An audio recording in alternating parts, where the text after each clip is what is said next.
আসসালামু আলাইকুম। আজ আপনাদের নিয়ে এসেছি নওগাঁ জেলার মান্দা উপজেলার ঐতিহাসিক কুসুম্বা মসজিদে। শত শত বছর ধরে দাঁড়িয়ে আছে ঐতিহাসিক কুসুম্বা মসজিদ, বাংলার ইতিহাস, শিল্পকলা ও ঐতিহ্যের এক অমূল্য নিদর্শনা। সুতরাং এই মসজিদটি শুধু ইবাদতের স্থানেই নয়।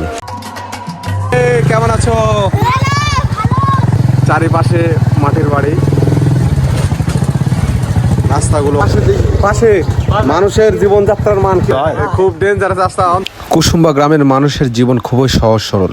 অধিকাংশ মানুষ কৃষিকাজ, মাছ ধরা ও ছোটখাটো ব্যবসার মাধ্যমে জীবিকা নির্বাহ করেন। ভোরে মাঠে কাজ, দুপুরে ব্যস্ততা, আর বিকেলে গ্রামের আড্ডা। এ যেন এক শান্ত ও নির্মল জীবনের প্রতিচ্ছবি। আমরা এই কুসুম্বা মসজিদের পাশে যে রাস্তাগুলো আছে, গ্রামগুলো আছে, এই আর কি এই রাস্তা দিয়ে তারা আর কি গ্রামের ভিতরে যায়। এখানে অতিথিকে আন্তরিকভাবে স্বাগত জানানো হয়। গ্রামের মানুষের হাসি মুখ আর আন্তরিকতা এই এলাকার সবচেয়ে বড় সৌন্দর্য। সুতরাং আপনি যদি ইতিহাস, প্রকৃতি আর গ্রামের আসল সৌন্দর্য একসঙ্গে উপভোগ করতে চান, তাহলে কুসুম্বা মসজিদে অবশ্যই একবার ঘুরে দেখবেন।